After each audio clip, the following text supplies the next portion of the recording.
mois de janvier, ceux qui écrivent souvent confondent l'année d'avant et celle d'après. Quand vous signez, des fois, courant janvier, nous sommes en 2018, n'est-ce pas? Oui, tout le monde ne s'est pas réveillé. Et certains étaient hésitants. 18, 17. Je veux que tu réalises. Alléluia. Que tu es en 2019. Amen. Nous avons dit l'année du surnaturel. Une année nouvelle avec de nouvelles choses. Une année nouvelle avec de nouvelles résolutions. Alléluia. Une nouvelle mentalité. Vous savez, l'échec dans la vie d'une personne n'est pas une fatalité pour Dieu quand il nous voit échouer dans certaines choses.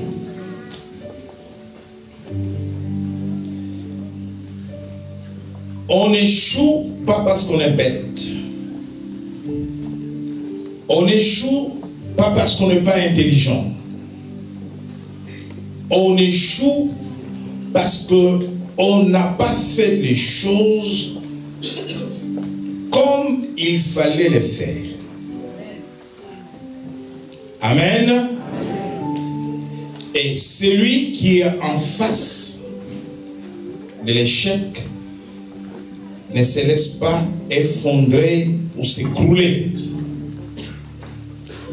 Il se relève et dit, cette fois, c'est comme l'étudiant qui n'a pas reçu son examen au cours de la première session. Et quand tu le reviens au rattrapage, il dit, cette fois, je vais travailler autrement. On change de méthode, on change de stratégie. Alléluia. Amen. Ne regarde pas ton échec comme fatal. Ne regarde pas ton échec comme la fin de toute chose. Mais regarde ton échec comme une nouvelle opportunité pour changer.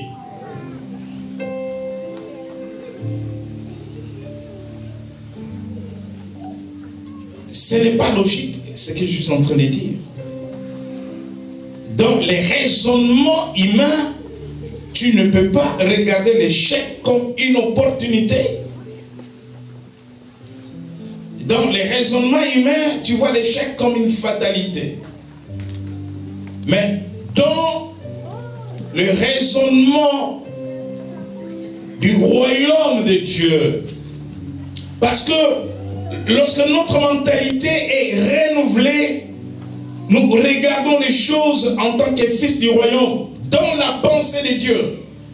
L'échec n'est pas une fatalité.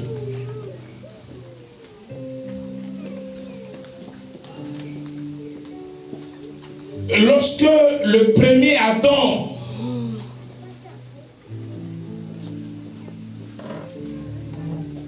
est tombé dans le péché, est-ce que Dieu a tout arrêté pour le monde? Est-ce que Dieu a tout abandonné? Qu'est-ce que Dieu a fait? Il a envoyé le second Adam, qui est venu nous racheter et qui est venu faire les choses autrement, qui est Jésus. Alléluia. Quand Dieu utilise un homme et que cet homme ne parvient pas à lui présenter le résultat escompté, qu'est-ce que Dieu fait? Dieu ne croise pas les bras. Il va utiliser un autre homme pour la même mission. Parce que Dieu ne joue pas.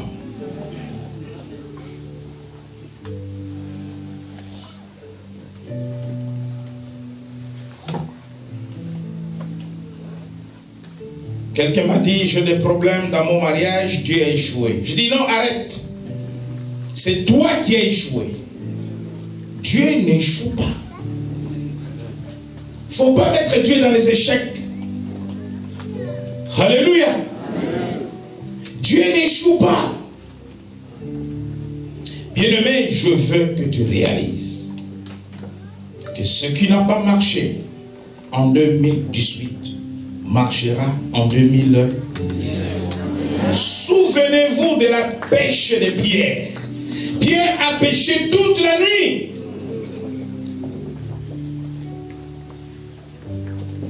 Lorsque Jésus apparaît le matin, il lui dit, jette encore. Jésus ne lui a pas dit, change de fleuve. Jésus ne lui a pas dit, change de lieu de pêche. Jésus ne lui a pas dit, change d'endroit. Il a dit, là où tu n'as pas reçu, jette encore. Et il dit, sur ta parole, je le ferai. Alléluia. Donc, Dieu ne va pas créer un autre Paul, une autre Pierrette, une autre Pauline pour changer les choses. C'est avec le même Paul qui n'a pas reçu en 2018, avec la même Pauline qui n'a pas reçu en 2018, que Dieu va faire reçu les choses en 2019. Alléluia. 2019 n'est pas une année comme les autres. Alléluia.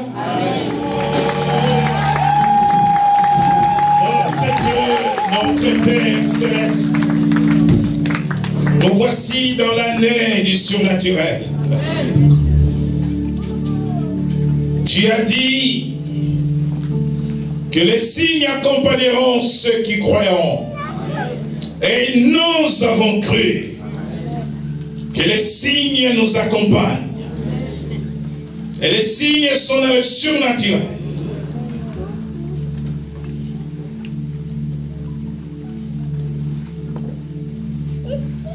Que la nuée s'élève sur nous pour nous accompagner en 2019. Que le feu s'élève sur nous. Que ta gloire s'élève sur nous pour nous accompagner. Seigneur, que la puissance du surnaturel, par la foi, par l'onction, impacte chaque vie. Impacte chaque vie pendant cette année du surnaturel. Que ton peuple voie ce qu'il n'a pas encore vu. Que ton peuple entende ce qu'il n'a pas encore entendu. Je sais une chose, que tout sera possible. Parce que ta gloire est là. Je sais une chose, que tout sera possible. Parce que ton amour est là. Ta fidélité est là. Je déclare cette année 2019, année du surnaturel, année de grandes bénédictions, année de miracles, année de succès, année d'abondance, année de puissance, année de la multiplication, année de la mission. Dans le nom de... Dans le nom de... Prenons Nous bénissons le Seigneur pour les thèmes du surnaturel que nous allons aborder cette année. Nous l'abordions déjà ce thème depuis, mais cette année spécialement, nous mettons l'accent sur le surnaturel. Parce qu'il y a des moments dans la vie des hommes où nous arrivons dans des limites du naturel. Il y a des moments dans la vie des hommes, vous savez que même pour les malades, l'hôpital vous dira, nous ne pouvons rien faire. Et ça, c'est des limites de l'humain, de l'humanité, des limites du monde naturel. Je voudrais que pendant que nous parlons du surnaturel, et aujourd'hui nous voulons annoncer comme premier thème de l'année du surnaturel, comment marcher dans la puissance surnaturelle de Dieu. Comment marcher dans la puissance surnaturelle de Dieu.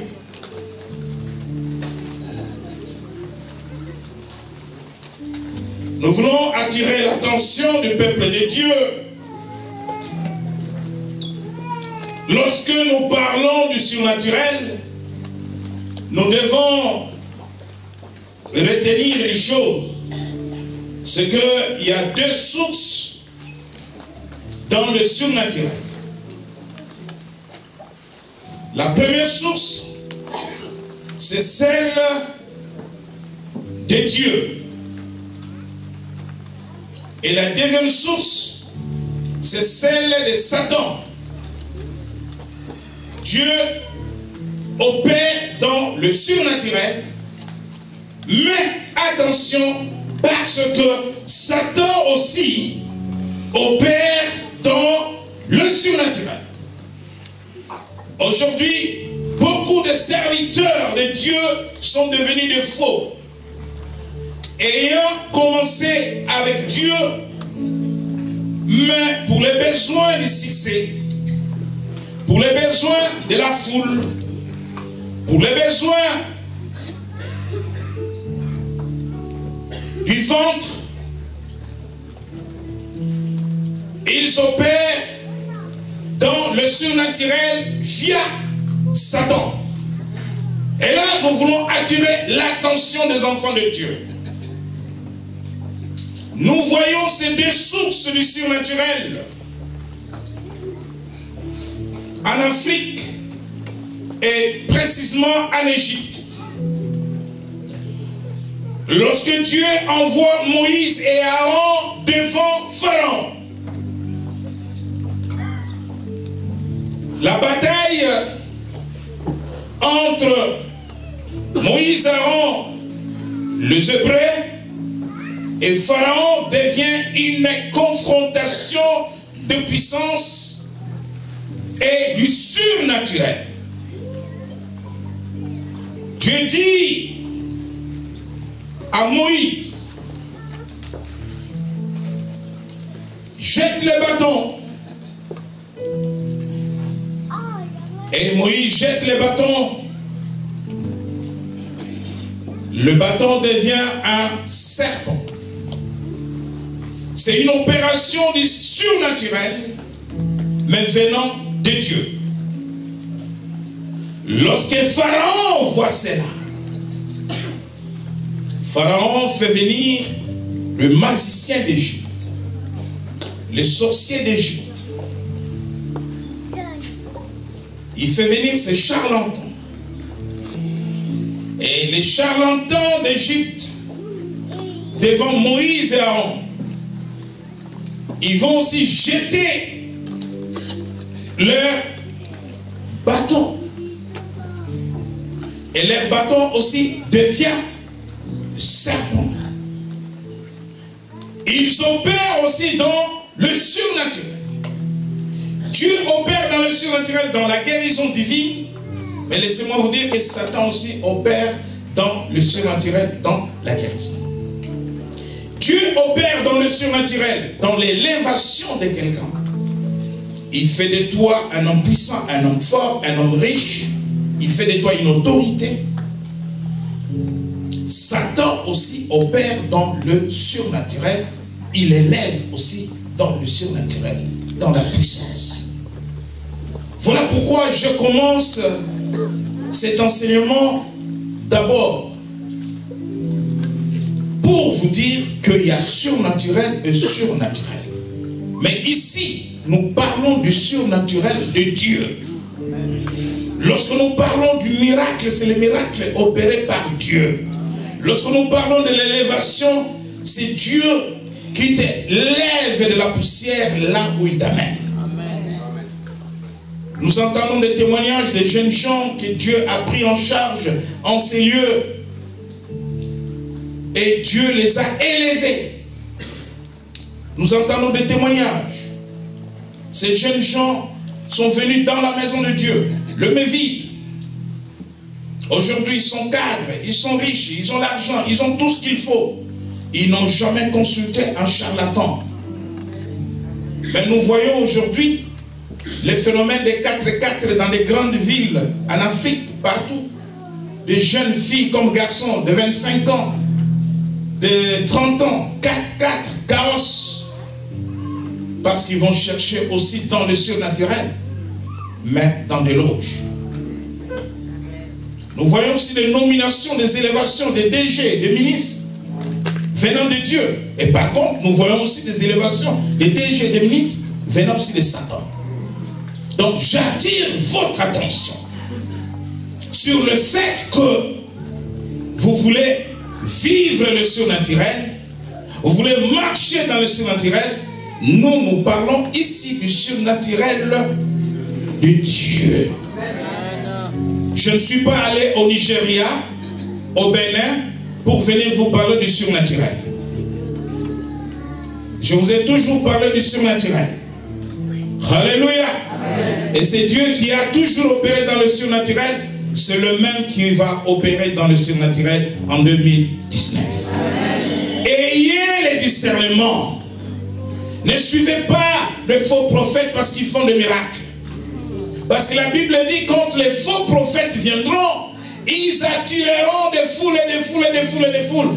Tout ce que vous voyez, c'est prophétique, c'est biblique. Et la Bible dit qu'ils feront aussi des miracles. Mais la Bible dit, vous les reconnaîtrez à leurs fruits.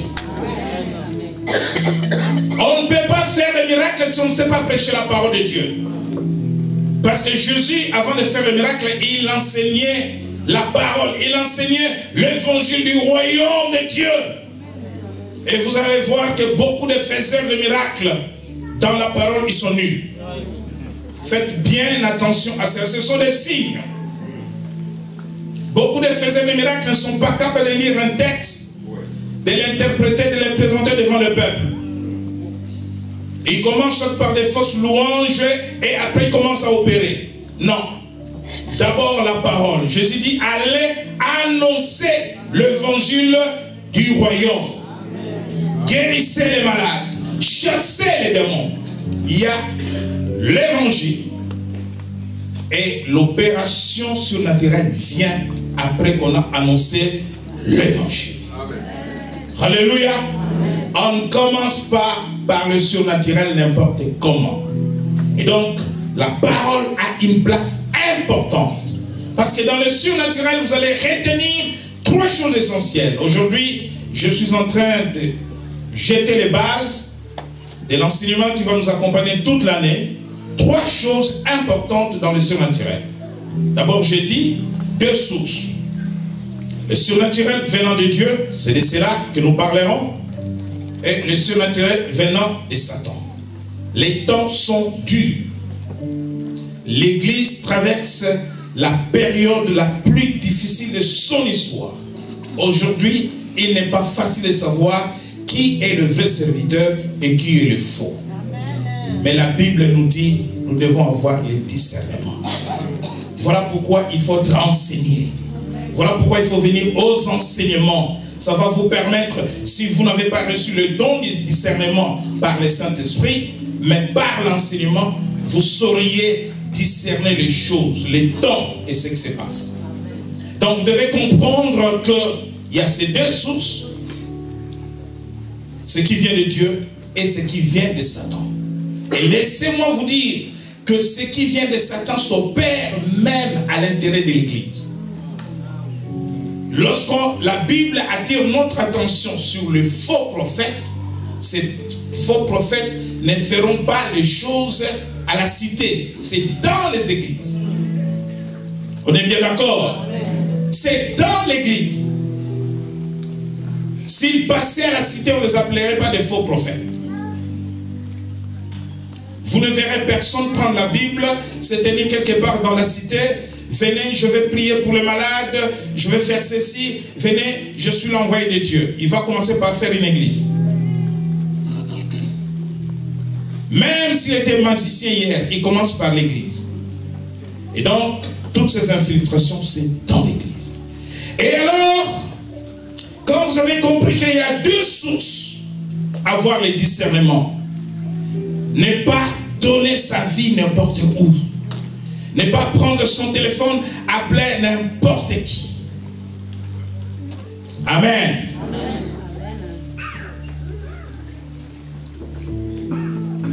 La deuxième chose, c'est que il y a trois dimensions dans le surnaturel.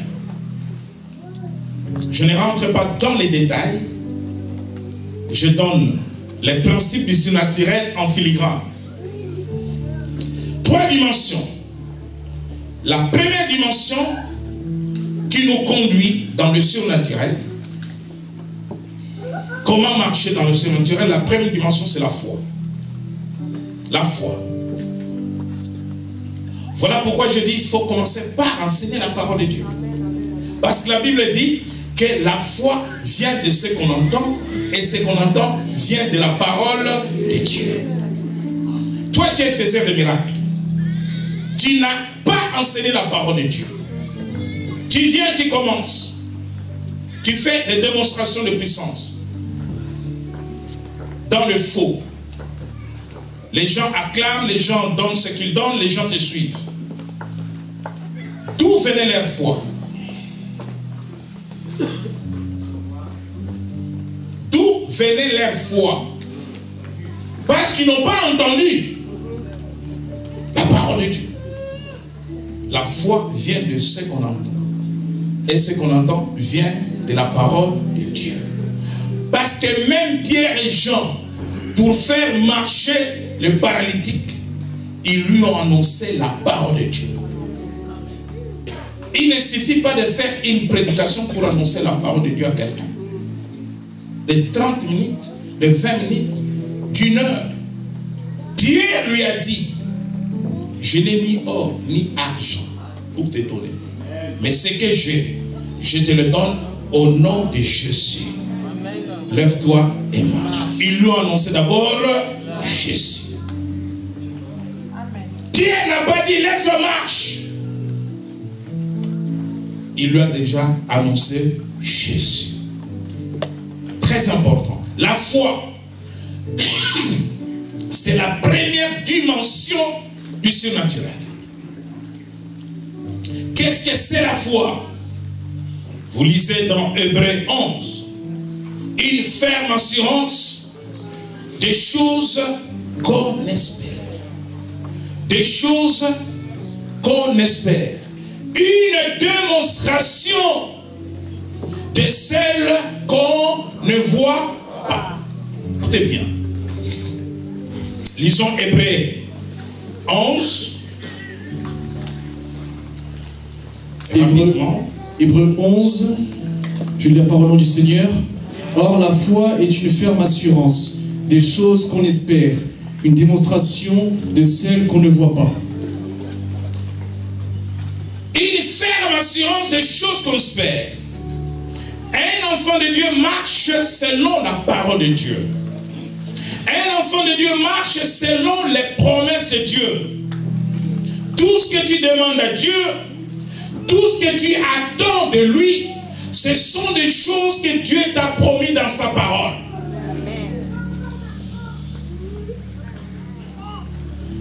Tu ne peux pas aller voir quelqu'un du jour au lendemain pour lui dire, nous sommes les 30, je viens chercher l'enveloppe que tu m'avais promis les 30. Si tu veux lui dire ça, c'est que tu as une promesse et que cette personne t'avait demandé de venir les voir les 30 pour qu'il te donne ton enveloppe. Amen.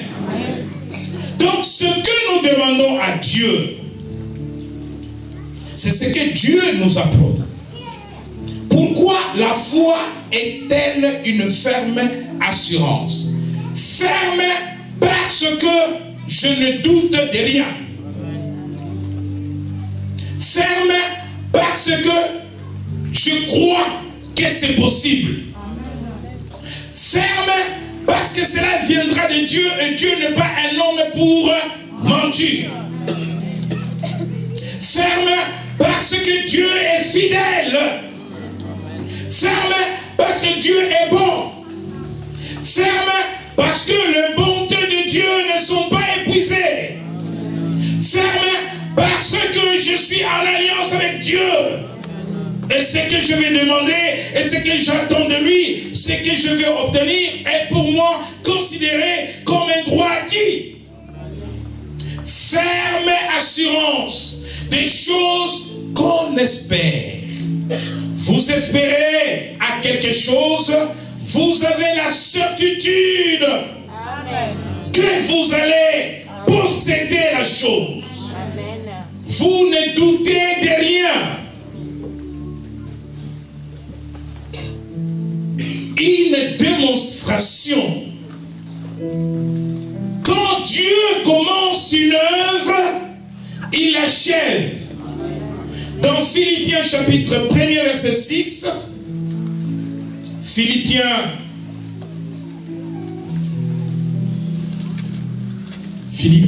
chapitre 1er verset 6, je lis la parole au nom du Seigneur. Je suis persuadé que celui qui a commencé en vous cette bonne œuvre la rendra parfaite pour le jour de Jésus-Christ. Amen. Amen. Quand Dieu commence une œuvre, il va la rendre parfaite. La perfection de Dieu, c'est la finition de l'œuvre qu'il a commencé pour toi, avec toi. Et je vais dans la démonstration de la chose que je ne vois pas, parce que je suis convaincu. La foi, c'est aussi la conviction. Je suis persuadé que Dieu a déjà achevé cette œuvre. Et maintenant, parce que Dieu crée dans l'invisibilité. Et maintenant, parce que le surnaturel, c'est le monde au-dessus du monde naturel.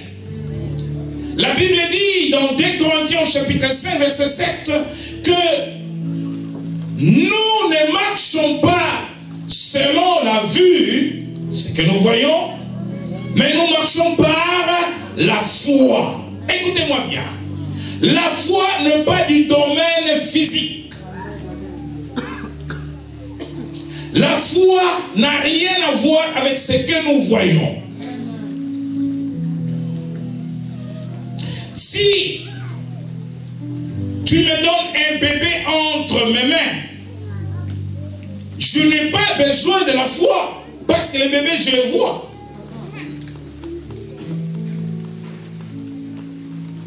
Si je vais prier, je vais rendre grâce à Dieu pour ce bébé. Mais je ne vais pas prier pour posséder le bébé, parce que je le vois. Mais maintenant, lorsque je vais déclencher la foi, quelle est l'utilité de la foi pour chacun? La foi est la capacité que Dieu donne à chaque chrétien pour partir du monde physique, du monde visible, du monde naturel, et aller chercher les choses qu'il a déjà fait pour nous, mais qui se trouvent dans le monde surnaturel, le monde invisible, c'est le monde de la foi. Si je n'ai pas la foi, je ne verrai pas les choses qui sont invisibles, mais qui sont réelles, qui existent.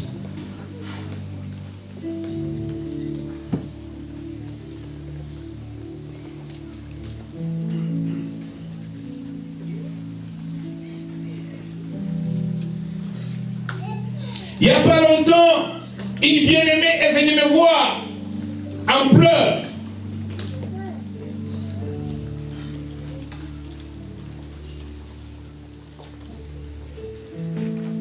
Parce que le médecin n'a rien vu dans son ventre.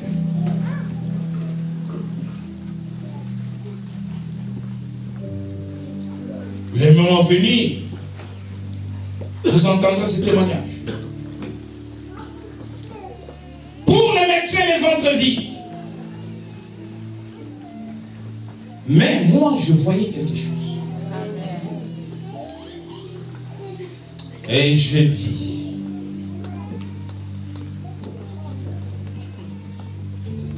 je vois les bébés. Amen.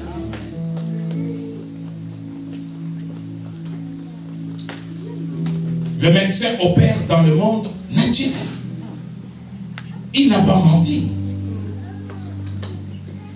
C'est la réalité, mais ce n'est pas la vérité. Au-dessus de la réalité, il y a la vérité. Je ne suis pas contre les médecins. Vous savez, dans l'homme, il y a 3 dimensions. Quand j'étais enfant, je disais, je serai docteur. J'aimais beaucoup ça. Je disais, je serai docteur, je serai docteur, je serai docteur. Mais je suis devenu aussi docteur.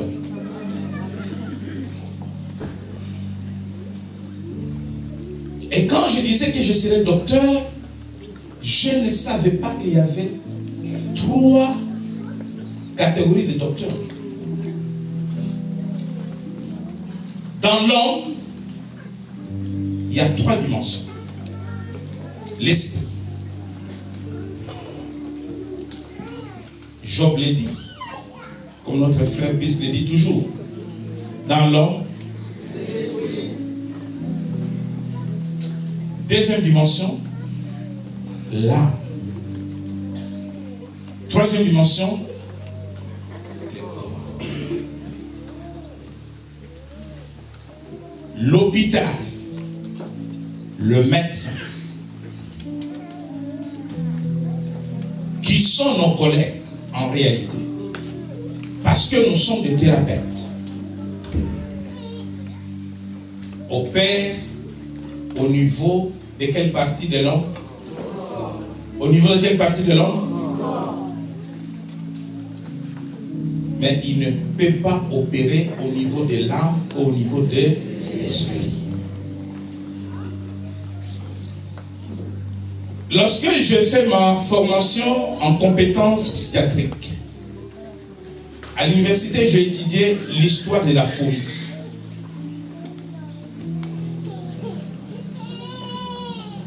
Et c'est là où je vais découvrir que les services de psychiatrie dans l'hôpital est récent et nouveau. À l'époque, il n'y avait pas de service psychiatrique. Quand on amenait un fou à l'hôpital, quelqu'un qui venait de faire une dépression, l'hôpital envoyait ces fous à l'église. C'est ça, la vérité. Parce que l'hôpital savait que nous avons été formés pour le corps et pas pour l'âme, ni pour... Amen. Donc, à chaque médecin son travail. Moi, je n'interviens pas dans les corps. À chaque médecin sa dimension. Suivez-moi bien, parce que là, nous sommes dans le surnaturel. Les médecins, dans le corps, il ne voit rien. Moi, j'opère dans l'esprit, je vois qu'il y a quelque chose. Amen. La foi vient de ce qu'on entend. Et ce qu'on entend vient de la parole de Dieu. Il y a la parole de l'homme qui ne voit rien. Il y a la parole de Dieu qui voit quelque chose. Un mois après, la sœur est revenue me voir. Oui. Mais tu as raison. Il y a quelque chose.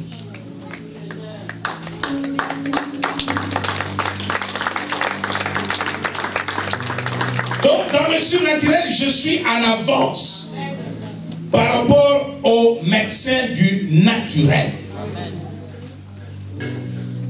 Nous ne sommes pas dans la contradiction. Je ne minimise pas l'hôpital. Je ne demande pas aux gens de ne pas aller à l'hôpital. Non, ce n'est pas mon évangile.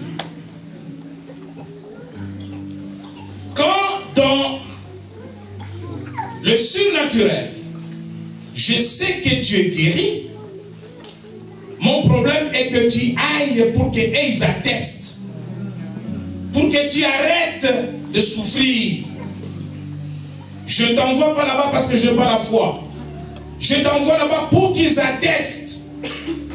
Même Jésus, quand il a guéri les 10 lépreux, il leur a dit, allez vous présenter au sacrificateur. Parce que le sacrificateur était chargé d'attester s'il y a guérison de la lèpre ou pas.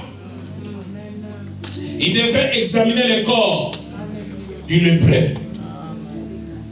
Amen. Et bien aimé, vous voyez, c'est 3 dimensions dans l'homme.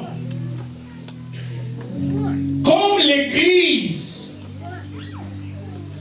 a abandonné sa responsabilité d'opérer dans la 2e dimension qui est l'âme, le monde a récupéré cette dimension avec ce que vous appelez la psychologie.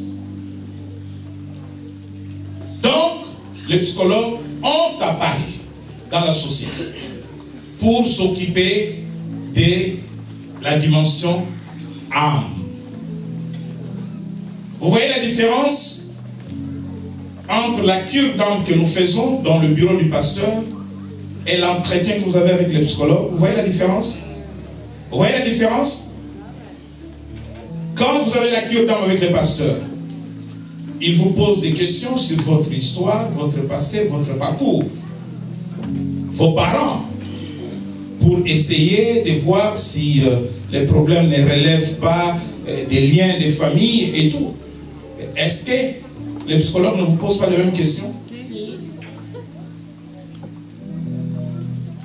En principe, c'est le travail de l'Église.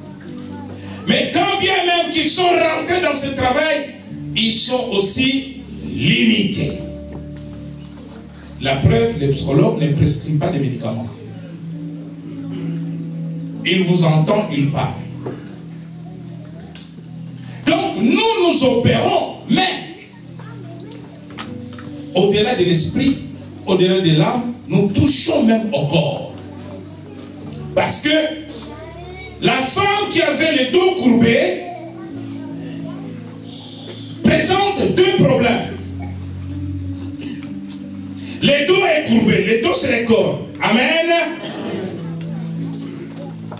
Mais le dos est courbé parce qu'il y a un démon d'infirmité qui l'avait rendu ainsi.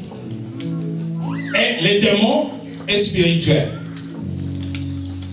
Donc Jésus intervient et au niveau de l'esprit de cette femme, et au niveau de l'âme de cette femme, et au niveau du corps de cette femme. Parce que quand il a ordonné au démon de quitter cette femme a vu, n'est-ce pas, son corps transformé ou guéri. Donc, dans le surnaturel, sans la foi, vous ne pouvez pas opérer. Comment marcher dans la puissance surnaturelle de Dieu? Voilà pourquoi à chaque guérison, Jésus dit, ta foi t'a sauvé. Une démonstration de celle que je ne vois pas. C'est-à-dire que dans la deuxième partie de la foi, ou dimension de la foi, je sais que tout est entre mes mains. Si je veux être propriétaire, je peux déjà dessiner le plan de la maison que je vais acheter ou que je vais construire. Ça, c'est la démonstration de la foi. Qui a un projet de construction de la maison ici?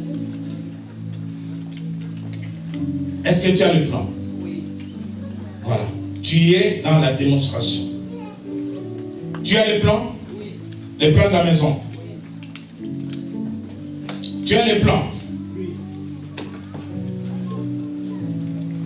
Mais à partir du moment où tu as déjà le plan, comment veux-tu que l'argent ne vienne pas? Alléluia. Amen. La démonstration de celle qu'on ne voit pas. Quand tu rentres dans la démonstration de ce que tu ne vois pas, tu n'es même pas fiancé, mais tu as déjà un projet de mariage. Tu sais comment les filles d'honneur seront habillées, tes parents, comment ils seront placés. Ce jour-là, l'événement, tu as déjà visité la salle pour la soirée dansante. Alléluia. Amen. Là, tu es dans le surnaturel. Tu n'as même pas encore vu les fiancés.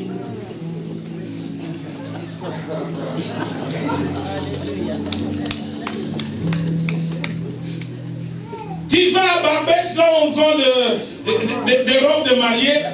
Tous les samedis, tu es là devant les vitrines. Exerce ta foi, ma fille. Cela veut dire que ton cœur est en route. Elle s'accomplira certainement. Tu opères déjà dans le surnaturel. Si tu racontes à quelqu'un, dis parce qu'il est dans le naturel. Alléluia. C'est tout à fait normal qu'ils disent sois béni mon frère. C'est tout à fait normal qu'ils disent parce que lui, dans le naturel, il sait que tu n'as pas de fiancé.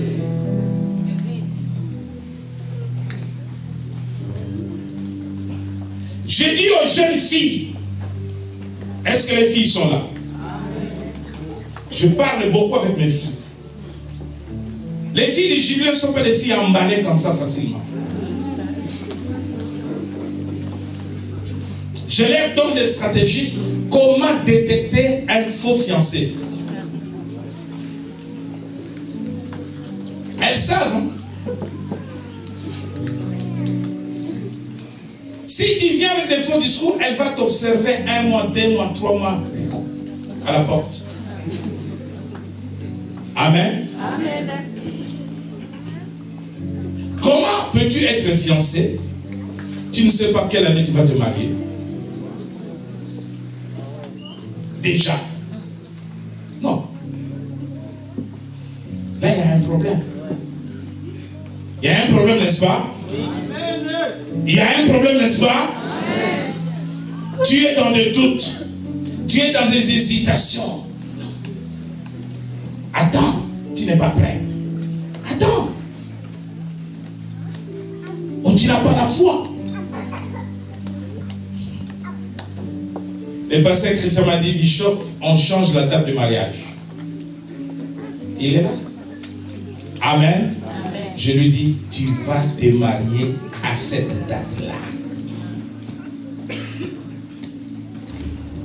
Nous avons célébré un grand mariage. Parce que lorsque nous opérons dans le surnaturel, Nous marchons par la foi et non par la vue. Lorsque Pierre a vu Jésus marcher sur l'eau, Pierre a compris que non. Le vieux opère autrement. Pierre a compris que le vieux n'est pas de ce monde. Nous avons été créés avec l'instinct d'opérer dans le surnaturel. L'homme a été opéré, créé avec cet instinct-là d'opérer dans le surnaturel. Dans le surnaturel, comme je parlais de deux sources, n'est pas l'apanage des satanistes. Chrétiens, écoutez-moi bien. Satan n'est qu'un usurpateur. Le surnaturel, c'est d'abord pour les enfants de Dieu. Amen. Oh, Église! Amen.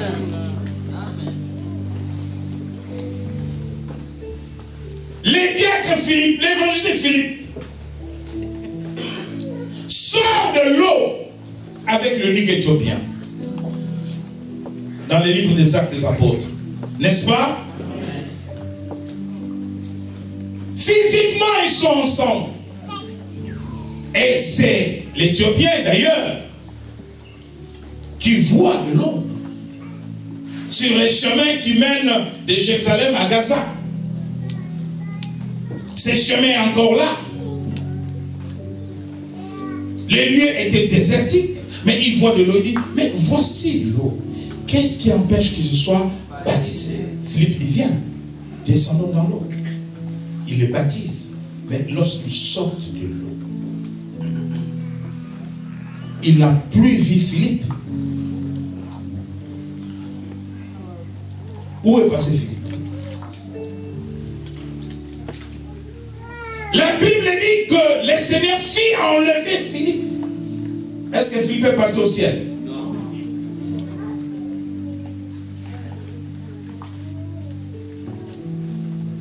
C'est un voyage surnaturel. Mais les sorciers aussi le font. Parce que la source, c'est Satan. Le surnaturel n'est pas l'apanage de la sorcellerie. Écoutez-moi bien. Le miracle n'est pas l'apanage de Satan. Dieu a enlevé Philippe. Et Philippe s'est retrouvé à Jérusalem vivant. L'Éthiopien n'a plus vu Philippe. Donc, la foi est la première dimension. Je ne vais pas rentrer dans les détails parce que nous avons 12 mois pour développer toutes ces choses. La première dimension du surnaturel, c'est la foi. Et lorsque nous parlons de la puissance surnaturelle, le mot puissance en français, en grec, nous traduit plusieurs mots avec plusieurs définitions. Lorsque nous lisons le Nouveau Testament, on parle de la puissance. L'évangile est une puissance pour le salut de quiconque croit. Vous recevrez une puissance, le Saint-Esprit survenant sur vous. En grec, vous avez plusieurs mots tels que Donamai, dynamis, dynamo. Dynamo, ça veut dire tout simplement dynamique. Quelque chose qui peut faire exploser. Voilà pourquoi au Jubilé, nous avons un grand événement que nous appelons Explos-Jubilé. Explosion de la foi. Explosion des miracles. Explosion des guérisons. Puissance. Et le mot puissance veut dire aussi dunamai, capable. Le mot puissance veut dire aussi fortifier, rendre quelque chose fort, renforcer. Et le mot puissance veut dire possible. Voilà pourquoi la Bible dit que tout est possible à celui qui croit. Lisons Matthieu 19, 26. Nous sommes dans la dimension de la foi. Matthieu 19, verset 26, je lis la parole au nom du Seigneur. Jésus les regarda et leur dit, aux hommes cela est impossible, mais à Dieu tout est possible. Alléluia. Aux hommes cela est impossible. Parce que les hommes marchent par la vue. Lorsque tu arrives dans un hôpital où les médecins ont déjà déclaré la mort de quelqu'un, les hommes vont voir cette mort. Mais un enfant de Dieu, il y a un frère qui m'avait accompagné dans un hôpital, il n'y a pas, je crois il y a 3 mois. Et hier, nous revenons sur cela, je demandais les nouvelles. Parce que Dieu a fait le contraire de ce qu'on nous avait annoncé. Vous imaginez, on vous demande déjà de prendre contact avec les pompes funèbres.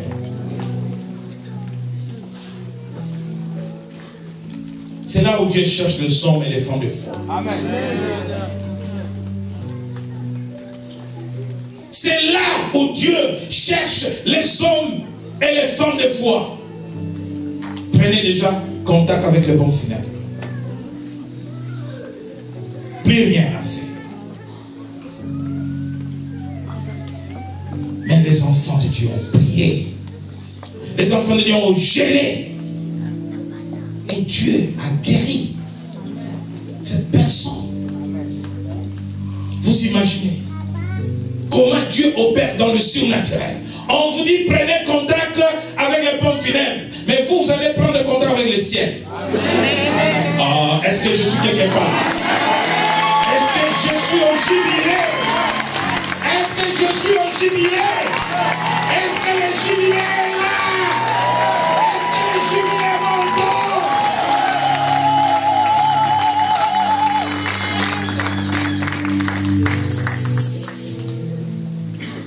C'est normal que le médecin vous dise ça. Dites normal. Comprenez-les. Parce qu'il opère dans le monde naturel. Dans les limites de la médecine. Qui a écrit le livre de médecine? C'est Dieu? C'est Dieu qui a écrit le livre de la médecine? Comprenez? C'est l'homme qui a écrit l'anatomie. C'est l'homme.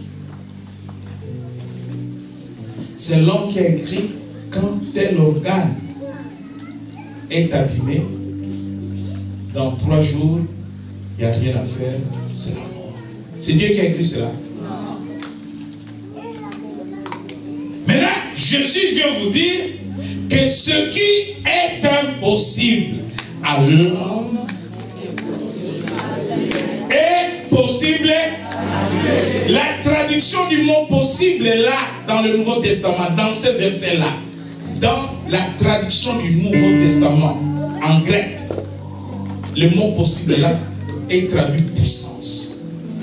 Ce qui est impuissant à l'homme devient puissant à Dieu. L'impuissance de l'homme est la puissance de Dieu. Communication, notez ça, ne venez pas me demander les phrases à la fin. L'impuissance de l'homme est la puissance de Dieu. Notez, parce que je n'ai pas ça sur un papier. C'est le Saint-Esprit qui donne les phrases. L'impuissance de l'homme est la puissance de Dieu. Parce que chrétien, ça c'est un très bon terme de message. Parce que Didier, c'est un très bon terme de message. L'impuissance de l'homme est la puissance de Dieu. Dissertation, démontrez ça. Vous allez me rendre ça rapidement. Alléluia. Non, mais c'est sérieux, c'est comme ça que nous travaillons ici. Il y a des devoirs sur table. Amen. Et parce que Christ m'a envoyé un devoir sur la problématique de l'autorité qui vient de Dieu. Je n'ai pas encore répondu. Et il m'a posé plein de questions.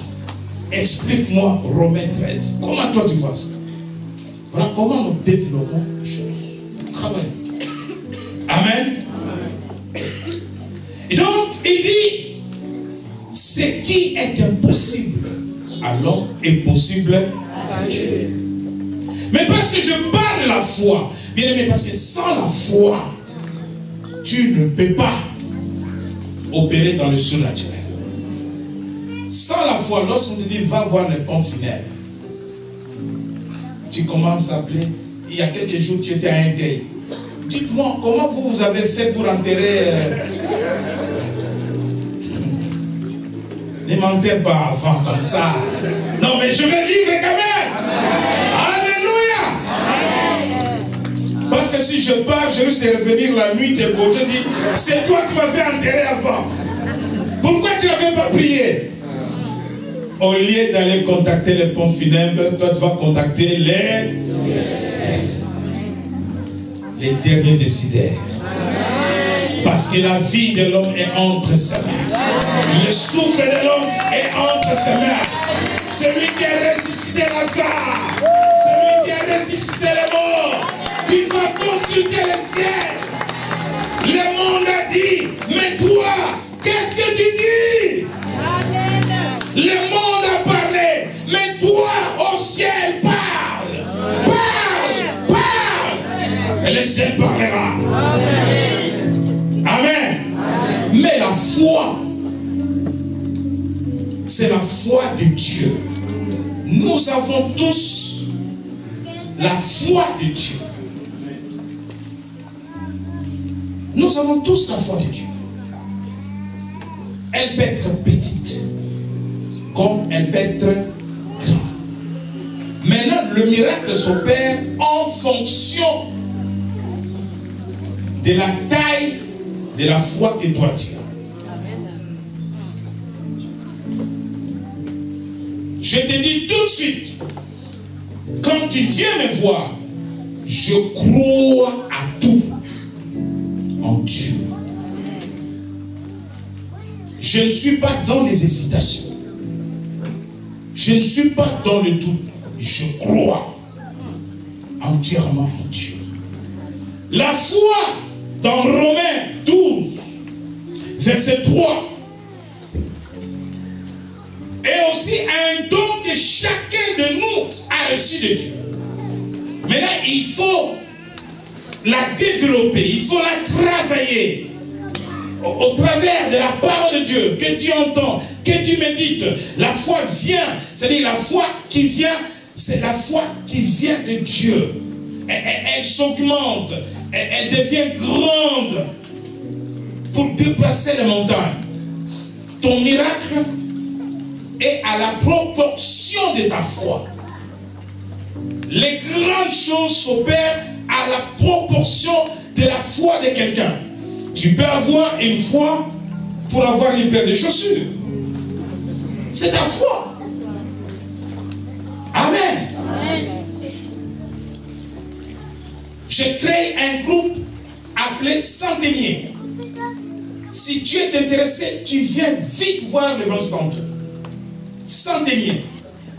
Ce groupe va être mis en place rapidement. Centenier, parce que j'ai besoin de 100 hommes et femmes de foi pour ramener 3 millions d'euros au jubilé.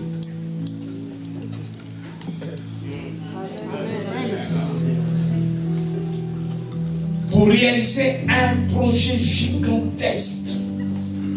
Les gens ont vu des visions dans ce projet. Les gens ont vu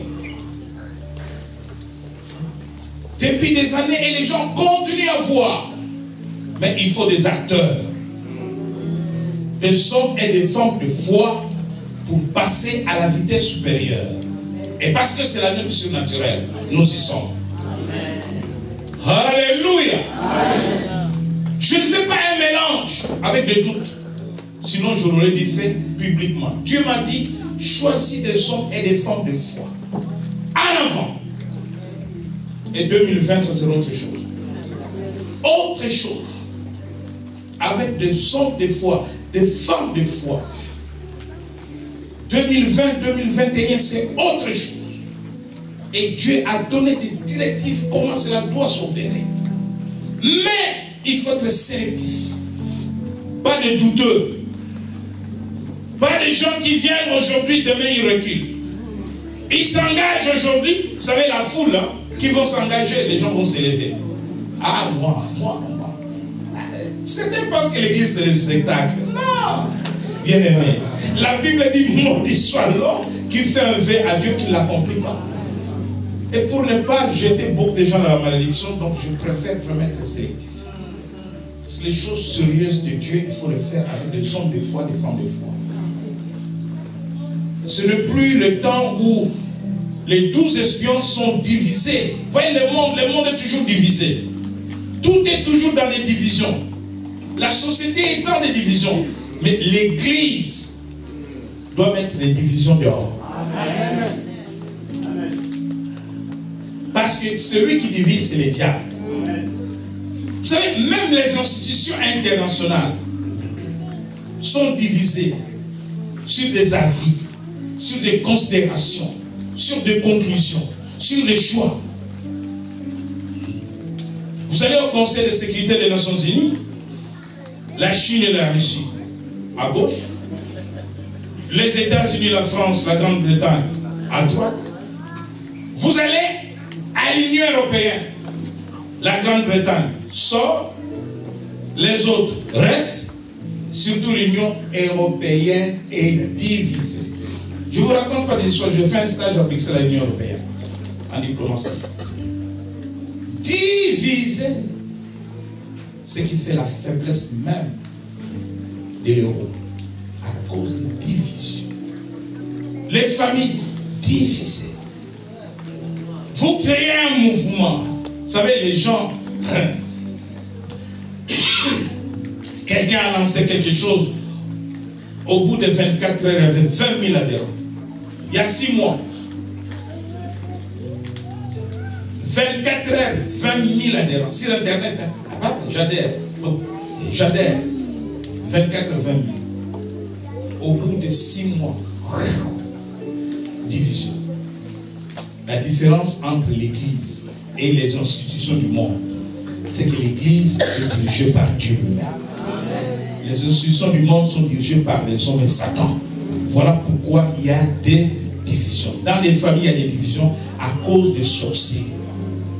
Quand dans une famille, il y a des divisions, priez Dieu, il va vous montrer. Les sorciers sont là que pour souffler des conflits, des divisions, des querelles. Les sorciers, ils font des choses extraordinaires. Le jour où vous connaissez des têtes, et eux, ils se regardent la nuit. Regardez cela. Nous avons reçu notre mission. Les enfants de Dieu doivent bannir les divisions. Des choses telles que des tribalismes. Les tribalismes, c'est un péché.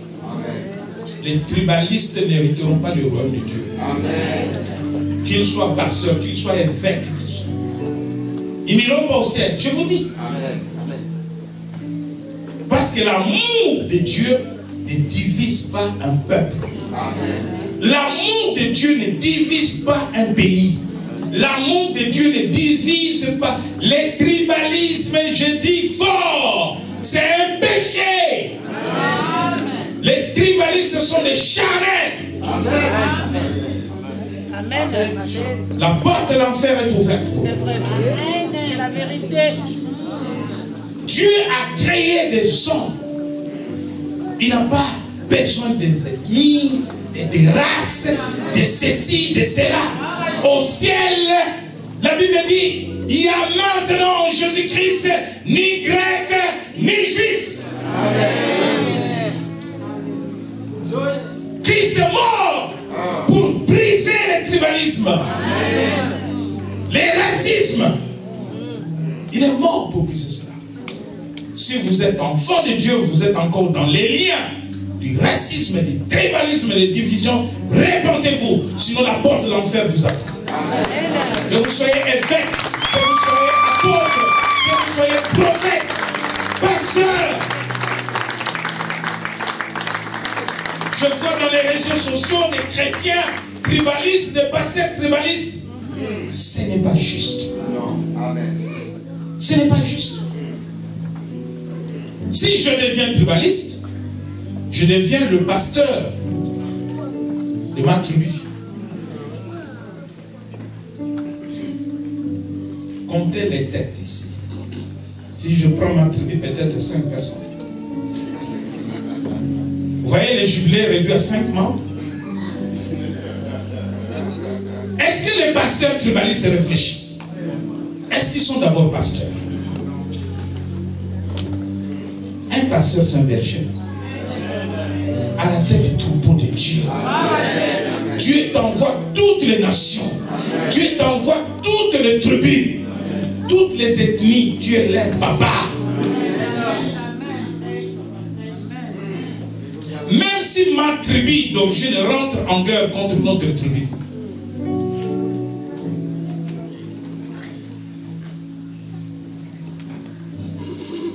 je ne rentre pas. Je suis au-dessus des tribus. En tant que sacrificateur, au-dessus de la mêlée. Les sacrificateurs ne se mêlent pas.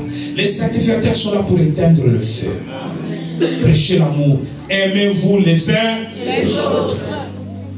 C'est tout. Moi, j'ai consacré des serviteurs de Dieu sans connaître leur ethnie.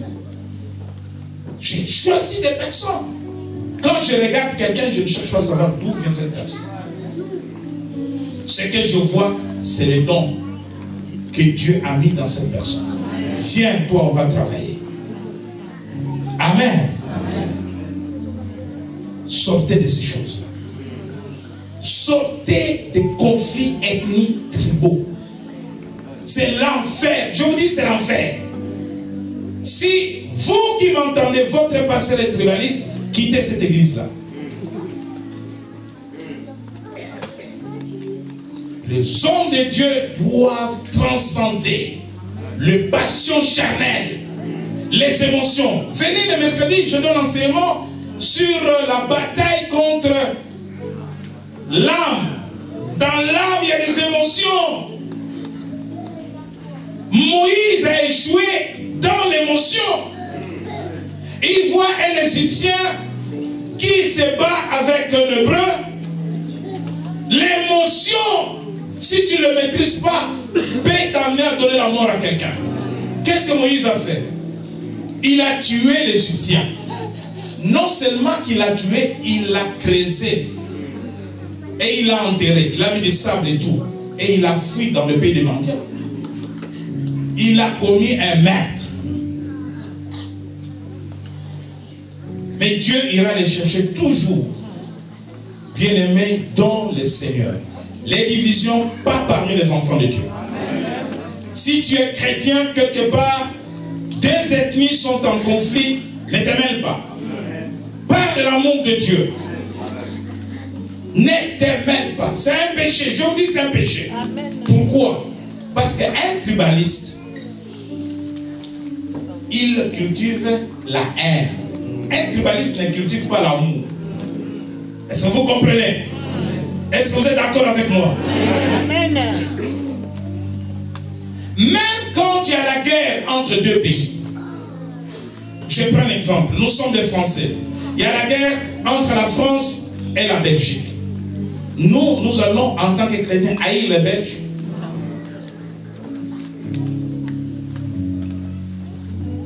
Bon.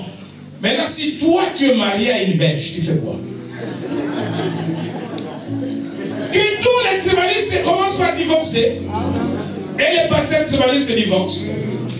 Commencez d'abord par divorcer. Laissez les femmes des autres tribus, allez chercher vos femmes. Alléluia. Commençons par là. Je suis en guerre contre la Côte d'Ivoire. L'Ivoirienne qui est dans ma maison va partir. Les enfants vont aller où? Vous voyez à quel point le tribalisme n'est pas intelligent.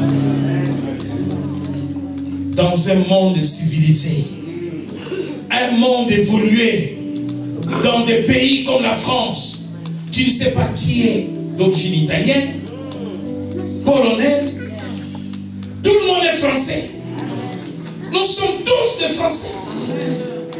Mais donnez ces messages aux nations retardées, au peuple qui vit encore dans le Moyen-Âge, des primitifs. Enseignez-les. Et voilà ce que notre bishop nous enseigne. Vous êtes des primitifs. À l'ère de la mondialisation, où les grandes nations se mettent ensemble, les puissants se mettent ensemble pour se développer, pour se construire, l'Église doit apporter le message de l'amour et de l'unité des peuples et des nations.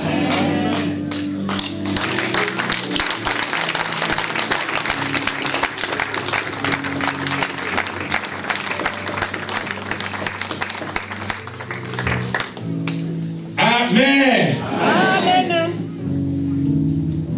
Et donc la foi, dans Romains 13:3, c'est aussi Dieu qui donne à chacun. Si nous pouvons finir par cette lecture de Romains 13:3.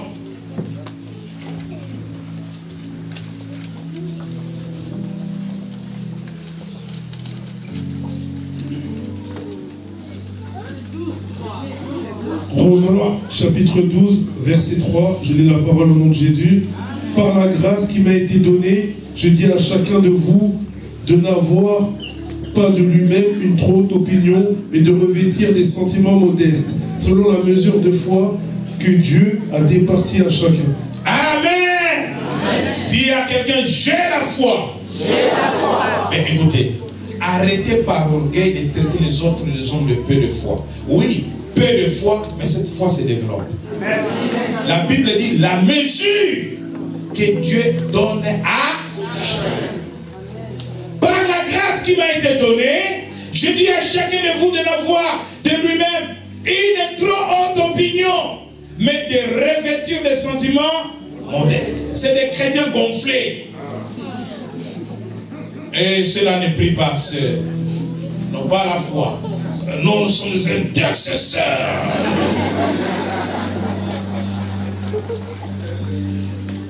Nous, voilà, moi la foi là. Il dit, ça Dieu nous interdit. Ces sentiments d'orgueil. Soyons modestes. J'ai la foi, tu as la foi. Elle a la foi. Il a la foi. Ils ont la foi. Nous avons la foi. On peut conjuguer comme ça. Ils ont, elles ont, nous avons la foi. Bon, on recommence. J'ai